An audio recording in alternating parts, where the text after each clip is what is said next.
യന്ത്രക്കൈകൾ കൊണ്ട് സിജു എന്ന യുവാവ് കോരിയെടുത്തത് നിരവധി മൃതദേഹങ്ങളാണ്. സൈന്യം ബെയിലി പാലം നിർമ്മിക്കുന്നതിന് മുൻപേ ശക്തമായ ഒഴുക്കിലൂടെ പുഴ മുറിച്ച് കടന്നായിരുന്നു സിജുവിന്റെ രക്ഷാപ്രവർത്തനം.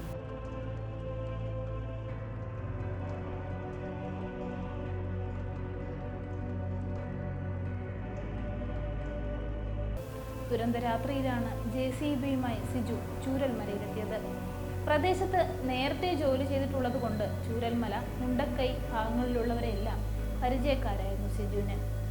ചൂരൽമല സ്വദേശി റാഷിദിന്റെ ഉടമസ്ഥതയിലുള്ളതാണ് സിജു പ്രവർത്തിപ്പിക്കുന്ന JCB. പ്രദേശവാസിയായ ബാബു ആയിരുന്നു ഇദ്ദേഹത്തിന്റെ മറ്റൊരു വണ്ടി ഓപ്പറേറ്റ് ചെയ്തിരുന്നത്. ദുരന്തമുണ്ടായപ്പോൾ ആദ്യം രക്ഷാപ്രവർത്തനം തുടങ്ങിയതും ബാബു തന്നെ.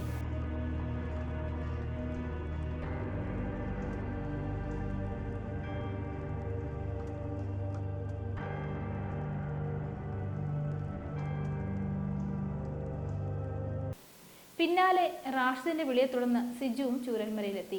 മനസ്സ് തകർക്കുന്ന കാഴ്ചകളായിരുന്നു എങ്ങും. തളരാതെ മനസ്സിന് കരുത്തു നൽകി വാഹനവുമായി രക്ഷാപ്രവർത്തനം തുടങ്ങി.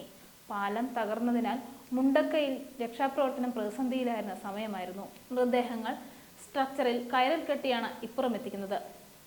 മറ്റൊന്നും ആലോചിച്ചില്ല. ശക്തമായ ഒഴുക്കിലൂടെ സിജുവിന്റെ JCB പുഴ കടന്നു. അപ്പോൾ തോന്നിയ ധൈര്യത്തിൽ വണ്ടി ഓടിച്ച് കയറ്റുകയായിരുന്നുവെന്ന് സിജു പറയുന്നു. പിന്നീട് അങ്ങോട്ട് മുണ്ടക്കൈ വരെ റോഡിൽ നിറഞ്ഞ കെട്ടിടാവശിഷ്ടങ്ങളെല്ലാം നീക്കി വഴി സുഗമമാക്കിയതും സിജു തന്നെ.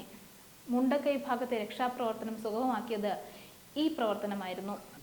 പിന്നീട് ബെയിലി പാലം നിർമ്മിക്കുമ്പോഴും സഹായത്തിന് സിജുവും JCBയും ഉണ്ടായിരുന്നു. കുറച്ചു നാൾ മുമ്പ് ചൂരൽമലയിൽ ഒരു വീടിന് വേണ്ടി നിലം നിരപ്പാക്കിയിരുന്നു. ഇവിടെ നിർമ്മിച്ച വീട് പൂർണ്ണമായി തകർന്നു. ആ തറ വീണ്ടും കുത്തിമറിക്കേണ്ടി വന്നപ്പോൾ ഹൃദയം തകർന്നുവെന്ന് സിജു പറയുന്നു.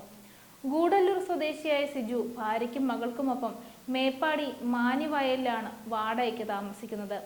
അധികൃതർ തിരച്ചിൽ അവസാനിപ്പിക്കാൻ പറയുന്നതുവരെ താനും JCBയും ഇവിടെ ഉണ്ടാകുമെന്നും അദ്ദേഹം പറയുന്നു.